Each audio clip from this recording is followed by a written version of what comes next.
Channel.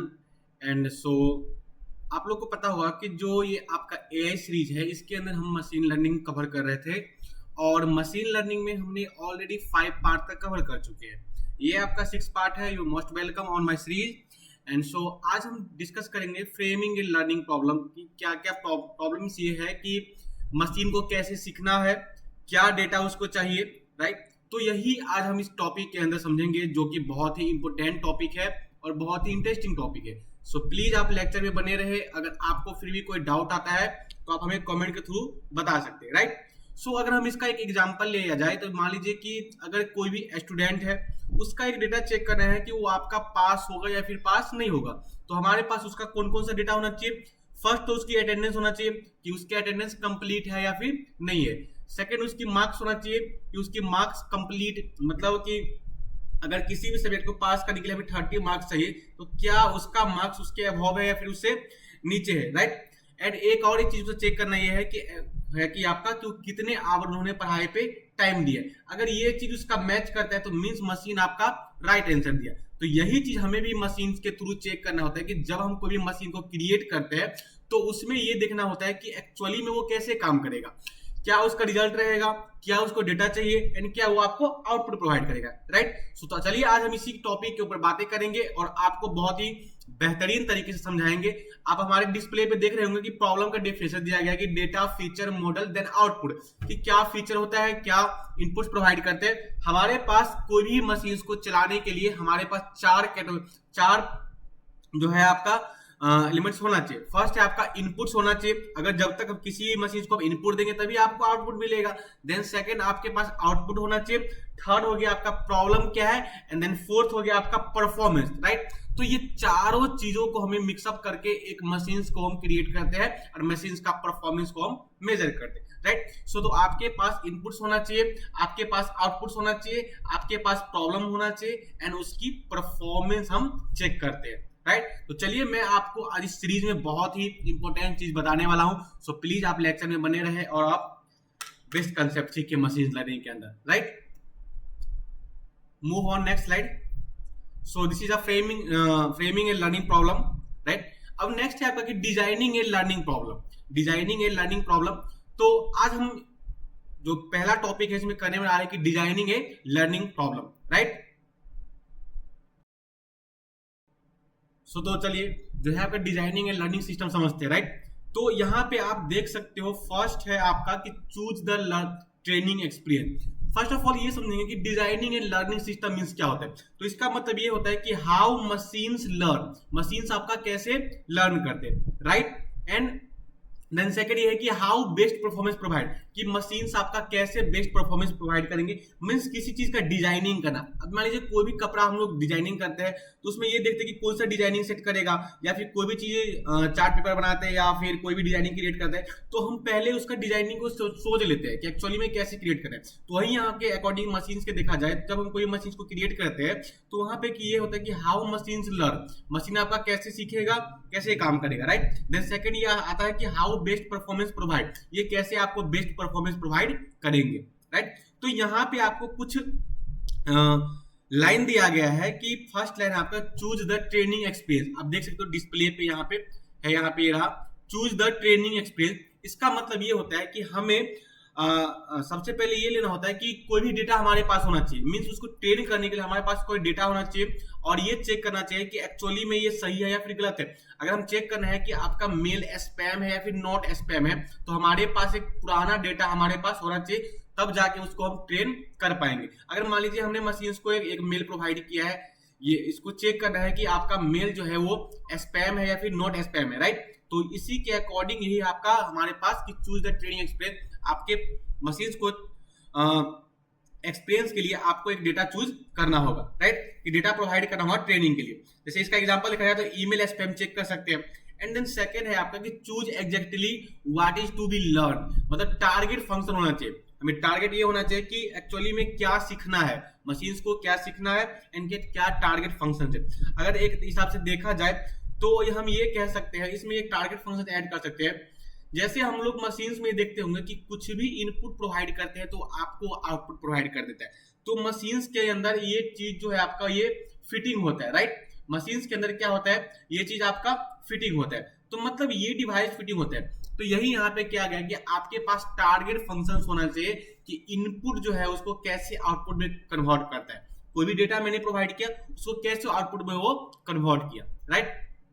Okay, अब नीचे में है सेकंड, ये थर्ड वाला पॉइंट देख सकते हैं कि choose how to represent the target function. अब रिप्रेजेंट टारगेट फंक्शन को हम लोग रिप्रेजेंट कैसे करें। जो मैंने टारगेट ऊपर में क्रिएट किया है कि इनपुट के जो इनपुट हमने प्रोवाइड किया है उसी के अकॉर्डिंग आपका आउटपुट आता है, तो उसको आप रिप्रेजेंट हम कैसे करेंगे, आपके पास एक ये होना चाहिए, राइट। एंड देन लास्ट है कि choose a learning algorithm to inter the target function from explain. अब हमें एक ऐसा एल्गोरिथम लेना है जिससे मशीन को हम इंस्ट्रक्ट करा पाए, मशीन को हम इंस्ट्रक्ट कर पाए कि एक्चुअली में हमें क्या आंसर चाहिए। अब देखते हैं कि एल्गोरिथम मतलब क्या होता है कि step by step solve a problem, मतलब प्रोसीजर होता है आपका कि किसी भी प्रॉब्लम को सॉल्व करने का प्रोसीजर, राइट। तो यहीं पे मशीन्स को हमें, जब मशीन्स है हमारा तो उसको समझाने के लिए तो भाई आपको एल्गोरिथम प्रोवाइड करना होगा कि मैं क्या चाहता हूं, आप मुझे आंसर प्रोवाइड करो, राइट। तो इसी के अकॉर्डिंग हमारे पास एक एल्गोरिथम होना चाहिए जिससे मशीन्स को एक्सपीरियंस मिल पाए और जो हमारे टारगेट है उसको वो कंप्लीट कर पाए, राइट। सो तो यहाँ पे आपके डिस्प्ले पे एक बैकग्राउंड शो हो रहा होगा, इन्वायरमेंट एक्सपीरियंस देखते हैं। अगर मान लीजिए एक डेटा आपके पास है ट्रेनिंग डेटा एंड एक है आपका टेस्टिंग डेटा। तो ट्रेनिंग डेटा जो अगर लर्नर होगा उसके वो नॉलेज एंड लर्निंग के बाद आपको परफॉर्मेंस एलिमेंट प्रोवाइड करेगा।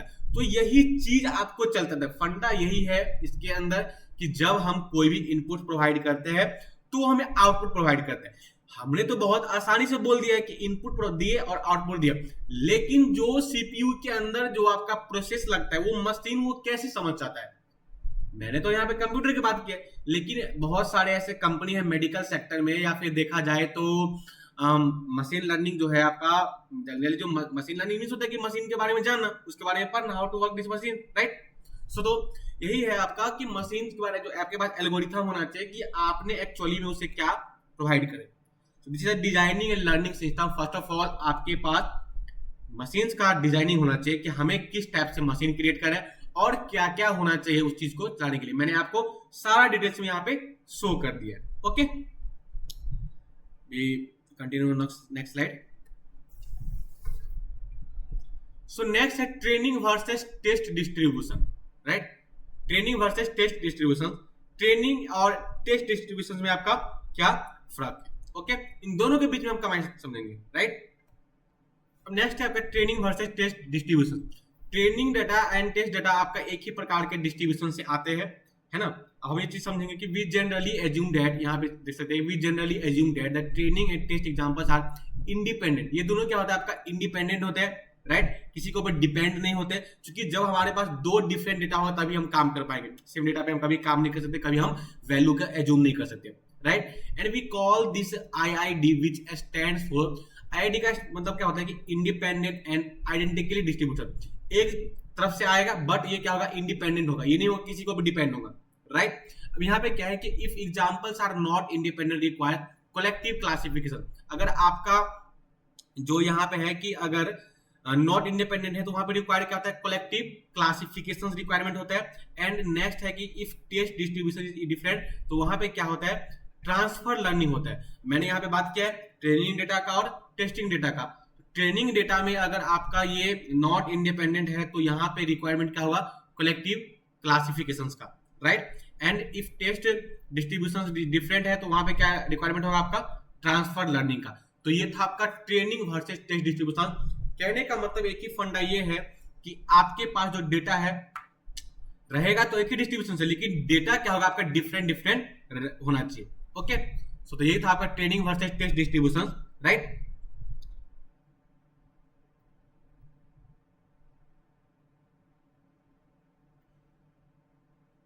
अब है आपका machine learning in a nutshell, right. Machine learning in a nutshell. So अब इस चीज को हम रिप्रेजेंट करेंगे और समझेंगे कि machine learning in a nutshell क्या है, राइट। सो तो एमएल इन ए नटशेल। सो आपको पता होगा कि tens of thousand for machine learning algorithm. देखिए सबसे पहले बात यह है कि मशीन लर्निंग क्या है, बहुत बड़ी फील्ड है। Machine learning is a very big field in world. So बातें किया जाए तो मशीन लर्निंग का जो एल्गोरिथम है वो आपका थाउजेंड एल्गोरिथम है। मतलब कहने का मतलब ये है कि अगर जैसे कोई भी मशीन है, अगर आप 10 साल पहले उस मशीन का एल्गोरिथम चेक करेंगे तो वो किसी और तरीके से वर्क कर रहे होंगे, एंड जो वही मशीन को अभी एक्सटेंड करके जो न्यू वर्जन क्रिएट किया गया हो वो किसी और टाइप से काम करेगी।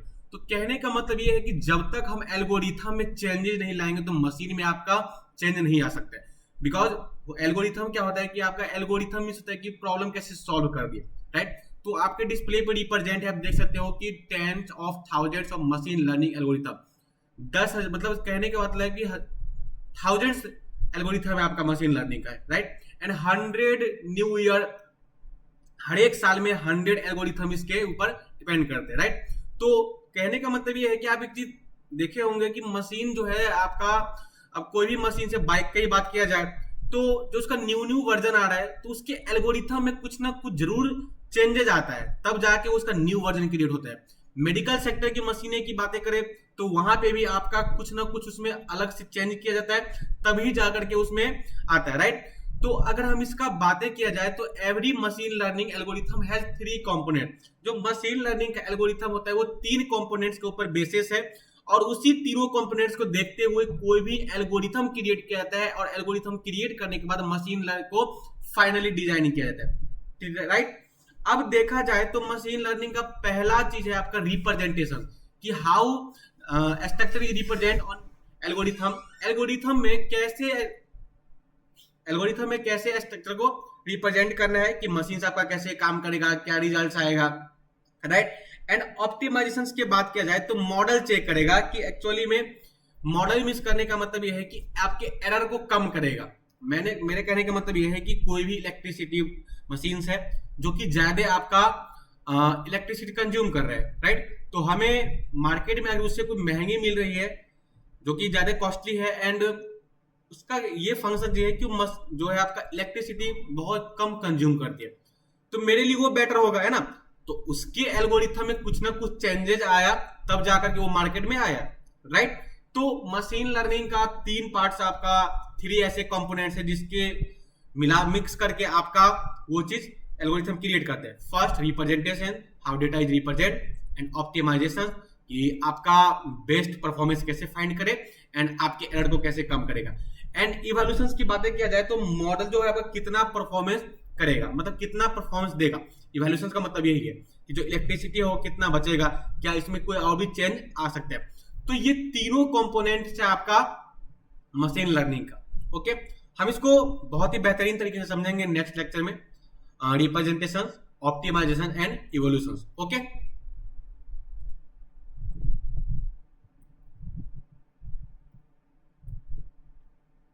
सो ये सब जो है आपका हम नेक्स्ट लेक्चर में समझेंगे। Various function representation, various search optimization, evolution, machine learning practice, right. तो अगर आप देखा जाए यहाँ पे तो मतलब इसका इसको समझ ही लेते हैं, उसके बाद हम नेक्स्ट लेक्चर से यहाँ से मशीन लर्निंग प्रैक्टिस करेंगे, ओके। सो यहाँ पे है कि वेरियस फंक्शन रिप्रेजेंटेशन। अगर रिप्रेजेंटेशन की बातें किया जाए तो वेरियस फंक्शन इसका रिप्रेजेंट किया गया है। न्यूमेरिकल फंक्शन हो गया, मैथमेटिक्स अगर पढ़े होंगे तो लीनियर रिग्रेशन, न्यूरल नेटवर्क्स, हमारे माइंड, जैसे एक बात आपको पता होगा कि न्यूरल नेटवर्क्स का मैं एक शॉर्ट बताता हूँ कि जो हमारी माइंड है उसमें न्यूरॉन्स जो होते हैं वो कैसे कंप्यूटर्स को चीज को समझ पाते हैं। This is a neural networks, मैंने शॉर्ट तरीके से आपको बताया है, ठीक है। अब यहाँ पे क्या है कि supports vector machines symbolic functions, means ये होता है कि decision tree, graph and tree आप सॉल्व किए होंगे इन डीएस से। So the rules in prepositional logic, discrete mathematics में पढ़े होंगे। Rules in first order predict logic. तो देखिए मैथमेटिक्स से पूरा मशीन लर्निंग जो है आपका, the machine learning is overall in mathematics concept, right.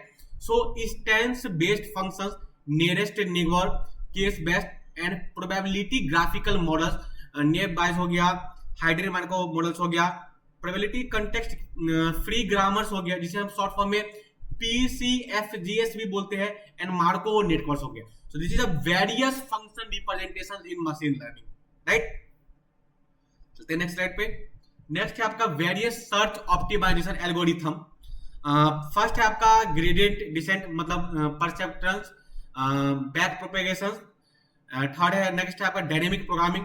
Dynamic programming आप डीएसए में किए होंगे कि कोई भी प्रॉब्लम्स को सब प्रॉब्लम्स में डिवाइड करता है, राइट, ठीक है। And HMM learning, PCFG learning, divide and conquer based, divide tree, induction, rules learning, है ना, ये सारा एल्गोरिथम आपको फॉलो करते हैं।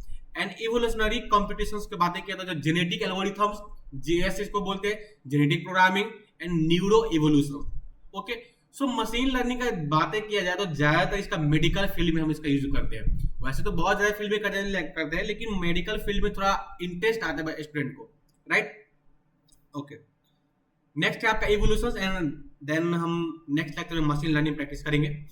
इवोल्यूशन में क्या होना चाहिए कि मतलब ये मॉडल कितना परफॉर्म पर कितना अच्छा करेगा, है ना, कैसे कितना अच्छा परफॉर्म करेगा, तो उसका accuracy, precision and recall, squad error, likelihood, posterior probability, cost utility, margin, entropy, KL divergence and etc, ये चीज हम सारा उसमें चेक करेंगे। ओके, सो तो evolution is the last topic in this lecture, and हम नेक्स्ट से स्टार्ट करेंगे मशीन लर्निंग इन प्रैक्टिस।